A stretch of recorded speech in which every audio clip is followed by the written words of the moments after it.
প্রিয় মুসলিমবাসী, আসসালামু আলাইকুম। আমি একজন সাধারণ বাংলাদেশি। আমি মোহাম্মদ আলামিন।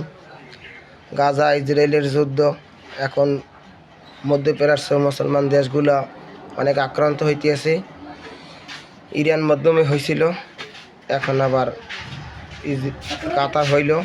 এখন মুসলমান বিশ্ব যদি তারা এক হয়ে যদি আমদানি রপ্তানি যদি বন্ধ না করে, তেল ইসরায়েল কোন দেশ থেকে তেল আনা না করে, ইসরায়েল কোন দেশ থেকে পণ্য রপ্তানি করে, ইসরায়েল প্রযুক্তি কোন দেশ থেকে আনে, ইসরায়েলের সমুদ্রপথ বন্ধ করো, ইসরায়েলের খাবার দাবার আসা যাওয়া নেওয়া আমদানি রপ্তানি বন্ধ করে দাও, তাহলে মুসলিম বিশ্ব পারবে সব দেশ মিলবে। তা নাহলে কারণ আমেরিকা এবং পশ্চিমা বিশ্ব এরা ওদেরকে অর্থ দেয়, এরা প্রযুক্তি দেয়, এরা খাদ্য দেয়, এরা তেল মুসলমান দেশে এরা তেল বিক্রি করে। তা যাতে না হয় এই চেষ্টা করেন।